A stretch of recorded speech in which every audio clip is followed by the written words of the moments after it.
지나가시며 잡수실 때, 이런 제목으로 오늘 말씀을 살펴보겠습니다. 예수님께서 오늘 마태복음 9장에 보면 몇 가지 단어 중에 지나가실 때 어떤 일이 있었을까요? 잡수실 때에 무슨 일이 있었을까요?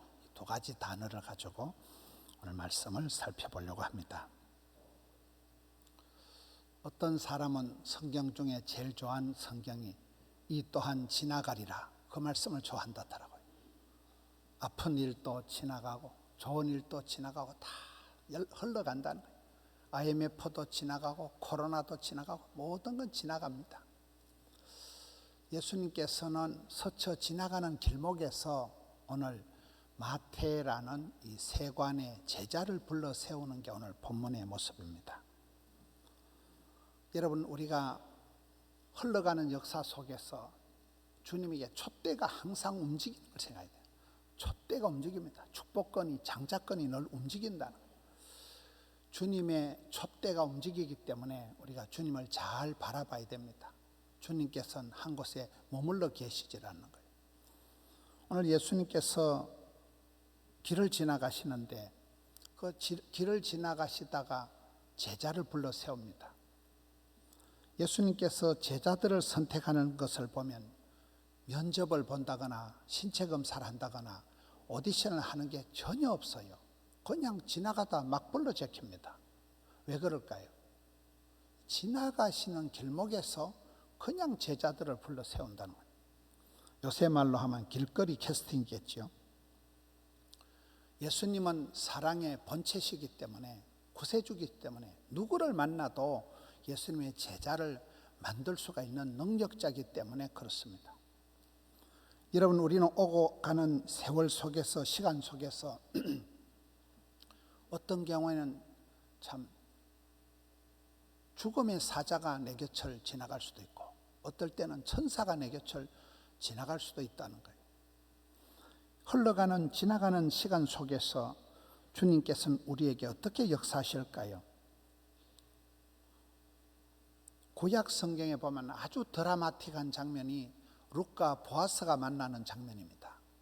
이런 룻이란 여자가 결혼 10년 차에 쪽박을 차고 신랑이 죽고 자식도 없고 재산도 없고 추억도 없고 그런 딱한 처지에서 시어머니를 따라 시댁에 가서 이삭을 주워 먹는데 그저 길바닥에 떨어진 이삭을 주워다 피죽 끓여 먹는 그런 팔자인데 하나님께서는 그를 우연히 보아스의 밭에 인도했다.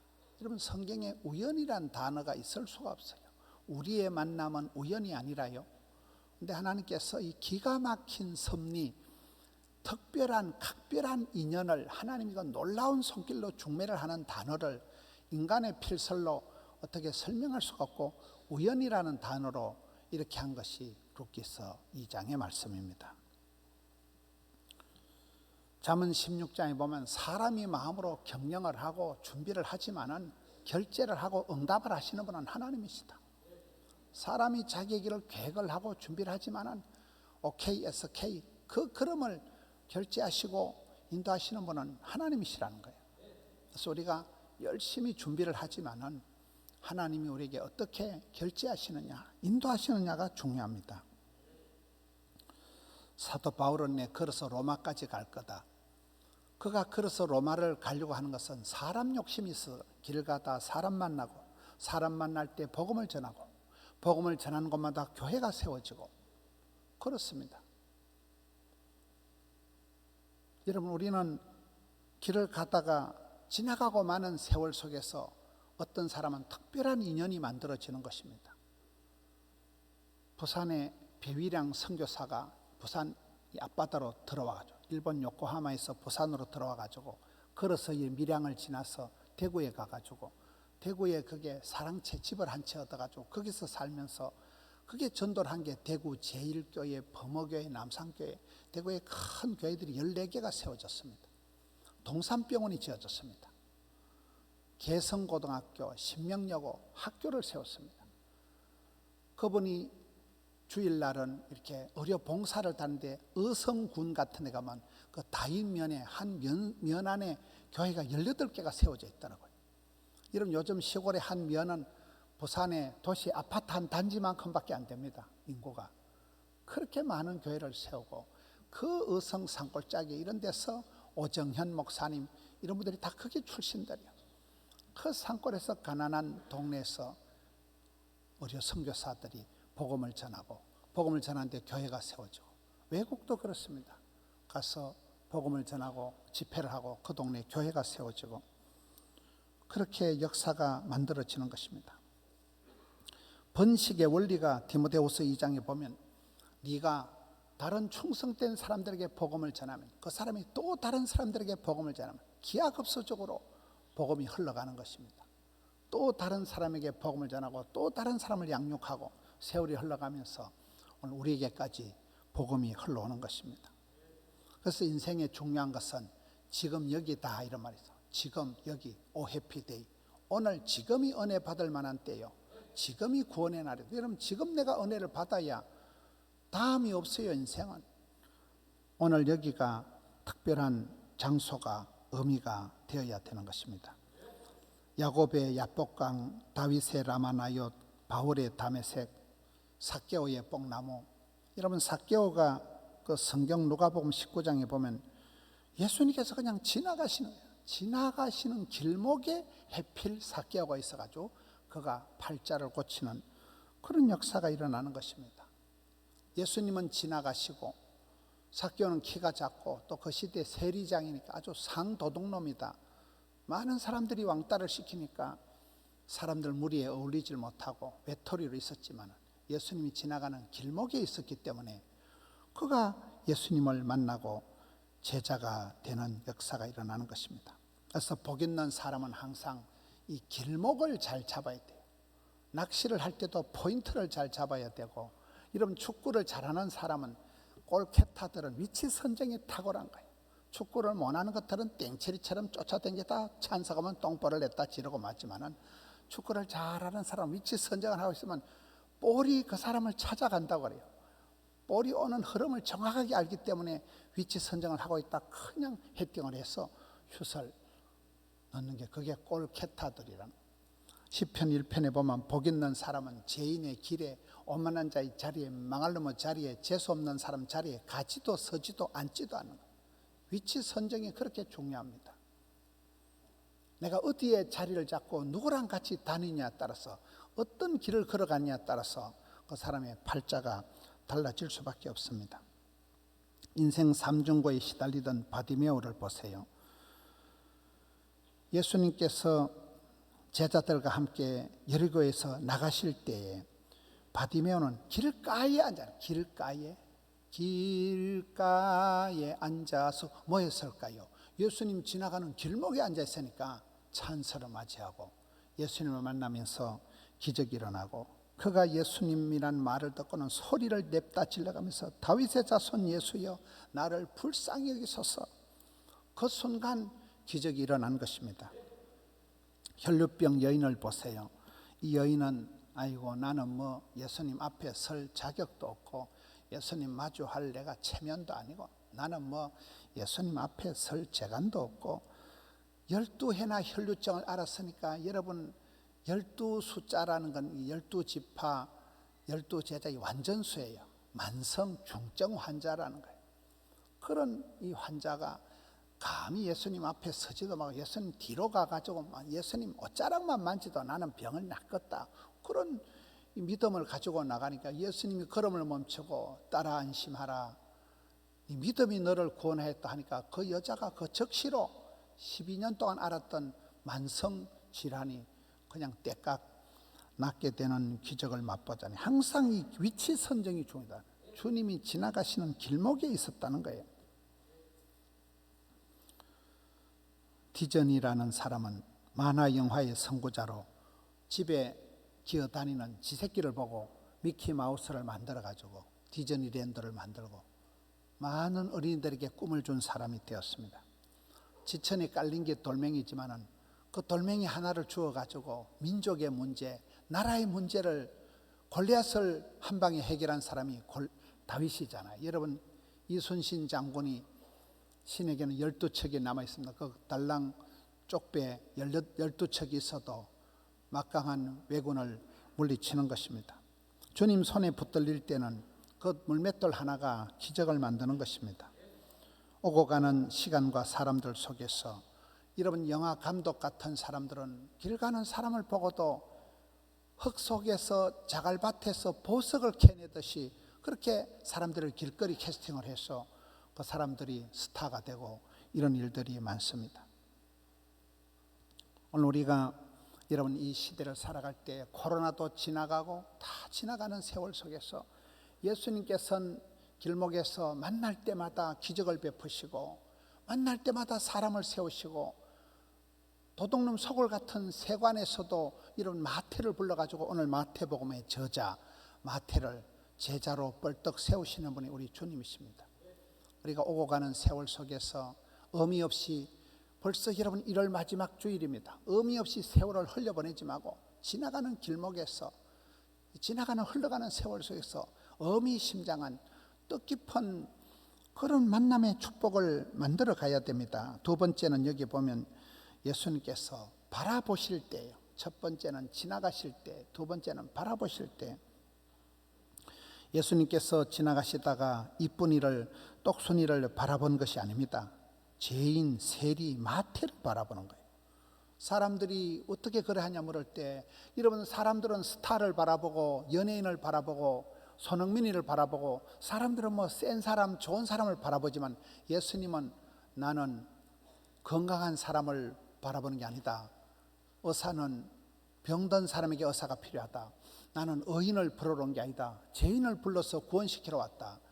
예수님은 항상 그 눈길을 아픈 사람, 병든 사람, 약한 사람, 가난한 사람, 여기 동네방네에서 죄인 취급받는 세관의 도둑놈 소굴 같은 데 있는 마태를 바라보고 세리 마태를 바라보고 그를 불쌍히 여기고 긍휼히 여겨서 그를 불러 세운다는 것입니다. 여러분, 우리가 바라볼 때 우리의 시선이 어때야 됩니까? 우리가 꿈을 꾸고 비전을 가져야 되지만 항상 우리가 이웃을 바라볼 때는 저 낮은 곳을 향해서 긍휼히 여기는 마음으로 그렇게 바라봐야 됩니다. 눈이 가는 곳에 마음이 갑니다. 아바타 영화를 보면 나는 당신을 바라봅니다. ICU 사랑의 눈길로 따뜻한 마음으로 그렇게 바라볼 때 그게 인사말이 되는 것입니다. 예수님은 항상 이 땅에 오셔서 지나가시면서도 제자를 부르시고 지나가시면서도 길목에서 그때그때 만난 사람마다 기적을 베풀어 주시고 그리고 예수님 눈길 가는 곳마다 바라보는 곳마다 여호와께서 얼굴을 향하시고 얼굴을 비치시고 은혜와 평강을 베풀어 주시듯이 긍휼히 여기는 마음으로 죄인들을 바라보는 거예요. 병든 자들을 늘 주시하는 거예요.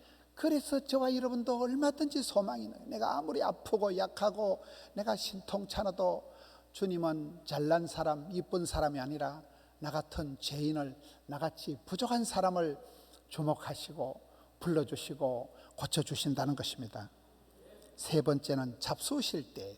지나가실 때에, 바라보실 때에, 세 번째는 잡수실 때에 예수님께서 잡수실 때에 많은 기적을 행하신 것입니다. 예수님 당시에 세리들은 아주 도둑놈 취급을 받던 사람들입니다. 그 마태의 집에 들어가서 많은 세리와 죄인들과 함께 음식을 잡수신 분이 오늘 본문의 예수님이십니다. 삭개오를 만나줄 때도 그렇습니다. 세리장이니까 삭개오 집안에 사람들이 가는 걸 꺼림칙 했어요. 어떻게 저런 사람들하고 밥을 먹냐. 그런데 예수님께서는 기적을 행하시고 난 뒤에 삭개오야 속히 내려오라. 오늘 내가 너희 집에 가서 밥 먹고 너희 집에 가서 오늘 잠잘 거다. 삭개오가 얼른 내려와 가지고 웰컴 예수님에서 집에서 잔치 벌리고 그렇게 삭개오 집에서 잡수시고 유하셨던 내용이 나옵니다.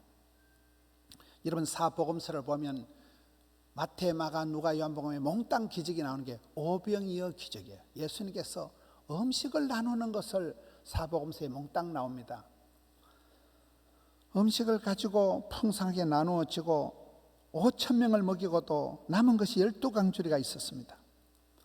제가 지난주 어떤 분을 만났는데 저는 예수님처럼 살랍니다. 예수님처럼 밥을 낼 때도 풍성하게 내야 된다. 째째하게 쏘면 안 된다. 12강주리가 남도록 풍성하게 섬겨야 된다. 그런 얘기를 하는 것입니다. 장경동 목사님 대전 중문교회 가보면 신년 부흥회를 12강주리 부흥회 이렇게 해서 12주를 매일 부흥회를 주일 저녁에 하더라고요. 여의도 순복음교회 조영규 목사님, 이영훈 목사님 계신 데 가보면 특세 제목이 12강주리예요. 12강주리를 풍성하게 남긴 것처럼 이런 은혜의 자리에 가면 항상 넘친다는 거죠.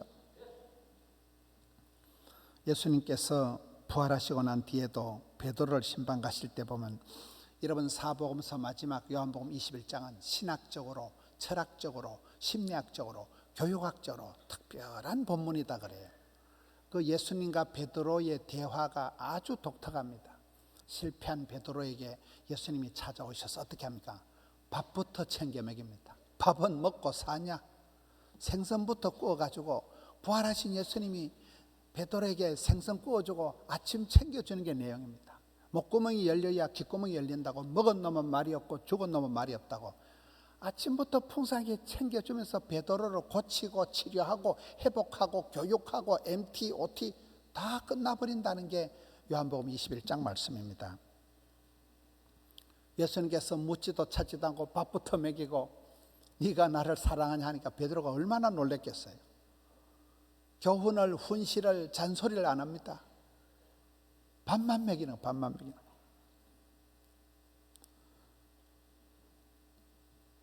예수님께서 신약 성경에 유달리 신방을 자주 가는 집이 있어요. 베다니 나사로의 집입니다. 왜 그럴까요? 맛집이라서 그래요. 여러분 6월절 엿새 전에 예수님께서 베다니에 이르시니 그곳은 예수님께서 죽은 자 가운데서 나사로가 있는 곳이라. 2절에 보면 거기서 예수님 위해서 잔치를 벌리는 거예요. 마르다가 특별히 요리를 잘했어요. 마르다는 아주 요리 왕이에요. 마르다는 일을 잘하고 잔치를 잘하고, 마리아는 기도를 잘하고, 나사로는 간정을 잘하고, 죽었다 살아난 사람이니까요. 그래서 여러분 부산에만 있는 게 마마 클럽이라고 있어요. 마르다처럼 봉사하고 마리아처럼 기도하고 나사로처럼 간정하는 마마 클럽 어머니 기도회가 10,000명이 모입니다. 어머니들이. 요즘 17개 광역도시에 수출을 하고 있습니다. 오늘 부산 성시에서 우리 포도원교회를 중심으로 이제 아버지 기도회를 만들려고 합니다. 아버지들이 모여서 기도하잖아요. 수요일 저녁에 이제 아버지 기도회를 하려고 합니다. 여러분 예수님께서 유달리 베다니 나사로의 집에 자주 가고 맛집이니까 항상 그 집에 가면 마르다가 요리를 잘했습니다. 여러분 결혼을 하려고 하면 마르다 같은 여자와 결혼해야 되겠어요? 마리아하고 결혼해야 되겠어요? 마르다하고 결혼해야 밥을 얻어먹지. 마르다하고 결혼하면 맨날 교회 가서 기도회만 하고 국물도 없어요.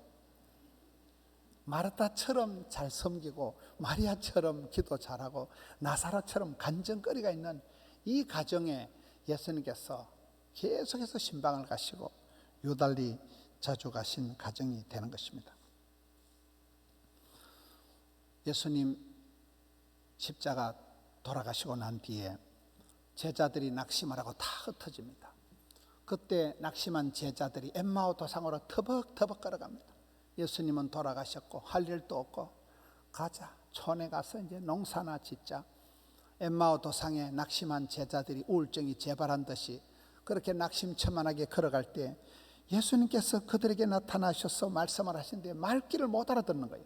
예수님이 누구신지도 모르는 거예요. 그런데 예수님께서 그들과 함께 음식 잡수실 때에 떡을 가지고 축사하시고 떼어주니까 그들이 예수님 주시는 떡을 받아 먹는 순간에 눈가리가 밝아지는 거예요. 이야, 잡수실 때 기적이 행하신다니까요. 예수님께서 두 마디 설명을 해요. 밥을 주시니까 그냥 눈이 밝아지는 거예요. 여러분 옛날 말에 밥심으로 살아간다 그런 말이 있습니다. 저는 집회를 다니다가 어쩌다 밤늦게 집에 가면 우리 엄마는요 촌에서 내가 밤 12시에 가도 꼭 밥을 먹어야 돼. 엄마 안에 밥 먹었다 해도 소용이 없어요. 밤 12시에 엄마가 해주는 밥을 반드시 먹고 와야 돼요. 엄마가 촌에 막 그 냄비 다 쭈글 방티 같은 냄비에서 막 시커멓게 끄시는 냄비 한쪽 손잡이 떨어지고 없고 막 거기다 된장을 찌개 넣고 호박잎에다 싸먹으면 된장잎을 호박잎은 줄줄 흘러 빨리 먹어야 되고 그걸 촌에 가가지고 밤중이라도 엄마가 해주는 밥을 먹어야 돼요. 우리 교회 부목사님이 한 분, 돼지 같은 부목사님이 한 분 있었는데 그 부목사님 친정이 마산이요. 근데 이 부목사님이 집에만 갔다 오면 그 부목사님 어머니가 아이고 우리 아들 얼굴이 반쪽이다. 제가 보기엔 돼지 같은데요. 아들을 맨날 반쪽이라면서 돼지같이 먹여가지고 막 부목사님 몸이 막 풍선처럼 커지는 거예요. 엄마 보기는 늘 아들이 반쪽인 것입니다. 엄마는 무조건 내가 좀 밥을 먹고 가야 몇 달 뒤에 또 볼 건데 안심이 되는 것입니다. 우리가 밥심으로 살아가는 거예요. 제가 우리 교회 와서 신방하면서 크게 당황한 적이 한 번 있었는데 구포에 지금은 하늘나라 가셨습니다만 황 집사님이라고 계셨어요. 신방을 가보니까 할머니 혼자 계시는 거예요. 아들은 고주망태고 며느리는 도망가고 없고 손주하고 그래 살아가는 거예요. 목사가 신방을 왔다고 이 집사님이 닭을 잡아가지고 닭도리탕을 해가지고 주는데 부목사님 전사님하고 이제 먹고 있는데 한 절반 먹었는데 그걸 들고 가가지고 제가 먹던 거를 들고 가서 솥에 다시 부어가지고 따뜻한 걸 잡사야 되는데 휙 젖어가지고 다시 다 퍼주는 거예요. 저는 괜찮은데 그날 뭐 부목사님 전도사님들은 고난주간이죠. 식겁을 하는 거죠. 그냥 그 할머니만 하면은 따뜻한 거 잡사야 되는데 먹다 만 걸 그걸 갖다 들어 부어가지고 휙 젖어가지고. 제 친구 중에 문건이라는 친구가 있습니다. 부산대학을 나와가지고 두산에 입사를 해가지고 서울에 가서 신입생 연수를 하는데 밥을 먹는데 찌개 백반이 나왔는데 이 친구가 한 숟가락 쭉 맛을 보고는 다시 숟가락을 넣어가지고 휙 젖으니까 서울 촌놈들이 눈이 희둥거려지더래요. 에이씨 이왕 망치가 또 한 번 더 젖어 또 쭉 빨아먹고 확 젖어가지고 그래서 서울 촌놈들 다 먹였대요. 여러분 사람이 회의를 10시간 하는 것보다요 밥 한 끼 먹으면 말이 통해요. 교제가 소통이 친분이 다 되어지는 것입니다. 예수님께서 최고의 식사를 잡수신 것은 최후의 만찬입니다. 잡히시기 하루 전날 밤에 예수님께서 제자들을 다 모아놓고 최후의 만찬을 펼치는 것입니다. 축사하시고 떡을 떼어주시면서 이 떡은 너희를 위한 내 몸이다. 이것을 행하여 나를 기념하라. 식후에 또한 그와 같이 잔을 가지고 이르시되 이 잔은 내 피로 세운 새 언약이다. 이것을 행하여 마실 때마다 나를 기념하라. 너희가 이 떡을 먹으며 이 잔을 마실 때마다 주의 죽으심을 그가 오실 때까지 전하는 것이니라. 여러분 예수님은 자기 몸을 피를 다 쏟아서 주의 보혈을 몸을 다 쏟아서 우리에게 주신 것입니다. 성만찬이 가장 예수님은 잡수실 때 기적을 행하시고 당신의 몸과 피를 다 쏟아서 우리에게 주심으로 그가 찔림으로 그가 죽음으로 우리가 살아나는 것입니다. 여러분 성만찬의 핵심은 연합이에요. 연합. 주님과 내가 한 마음 한 뜻 일심동체가 되는 거예요. 연합이 되는 겁니다. 요한계시록 3장 20절에 보면 볼지어다 내가 문 밖에 서서 두드리노니 누구든지 내 음성을 듣고 문을 열면 내가 그에게로 들어가 그와 더불어 먹으리라. 여러분 우리가 문 밖에 예수님을 세워두지 말고 예수님의 마음의 중심에 모셔드리면 주님이 우리 속에 들어와서 함께 먹고 마시는 일심동체가 그리스도와 연합이 되는 것입니다. 이삭이 그의 아들에게 복을 줄 때도 별미를 만들어라 합니다. 별미를 먹고 야곱에게 축복을 해줍니다.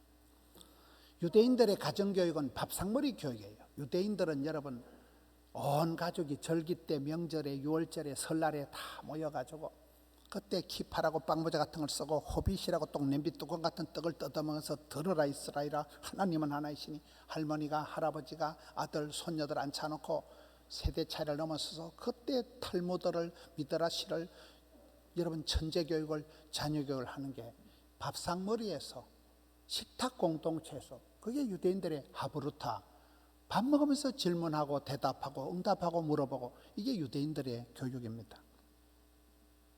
한솥밥을 먹는 사람을 식구라고 하는 것입니다.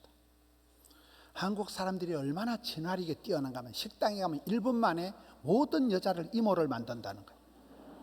이모야 깍두기 좀 더 주라. 그렇게 밥 먹을 때 정이 나고 그렇게 되는 것입니다. 밥 한 끼 먹는 것이 만남이고 소통이고 친분입니다. 10번만 밥을 먹으면 친구가 된다는 중국 속담이 있다는 거예요. 그래서 한국에 목사님들이 모임이 있는데 밥만 먹어요. 그 모임은 밥 한 끼 먹지 않기 지금 15년째 밥을 먹는데 얼마나 그 모임이 좋은지 몰라요. 거기는 정치 얘기 이런 거 아무것도 안 해요. 어떻게 하든지 하나님을 기쁘시게 교회가 부흥된다면, 성도들이 행복하다면 그 목사님들이 막 생쇼를 할 용의가 있는 목사님들이 그 모임을 다녀오고 나면 얼마나 위로가 되고, 이야, 목사님들이 이런 기도 제목을 가지고 성천권의 기도 제목을 듣고 보고 오게 됩니다.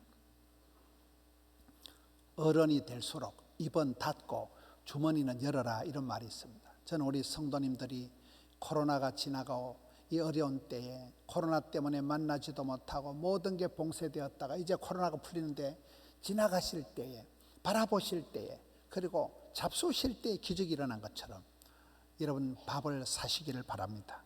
가족들에게도 밥을 사고 친구들에게도 밥을 사고 교회 구역에 가서도 복에 복을 받아서 겁나게 허벌나게 복을 많이 받아서 밥을 많이 사시고 예수님처럼 12강주리가 남을 만큼 이빠이 충분하게 풍성하게 그렇게 하시길 바랍니다. 우리 예수님도 이 땅에 오셔서 대접을 받으려고 오신 게 아니고 섬기러 오셨다, 이렇게 말씀하는 것입니다. 코로나 이후에 막혔던 만남이, 여러분 우리가 스쳐가는 세월 속에 코로나도 지나가고 다 지나가는데 의미 없이 지나가지 말고 주님을 만나는 길목을 만들어서 주님과의 만남의 기적을 연출하고, 그리고 우리의 눈길을 더 낮은 곳으로 고통당하는 이웃, 여러분 예수님께서 병든 자들에게 의사가 필요하고 죄인들에게 예수님이 오셔서 그들을 구원시키러 오셨다는 것처럼 우리의 눈길을 이 시대에 고통당하는 자들, 약한 자들, 우리 이웃에 아직도 구원받아야 될 많은 사람들이 있습니다. 그들을 바라보면서 주님께서 지나가실 때, 바라보실 때, 잡수실 때 어마무시한 기적을 행했듯이 이 시대에 식탁 문화가, 밥상머리 교육이 회복되는 우리 교우들 되시기를 주님의 이름으로 축원합니다.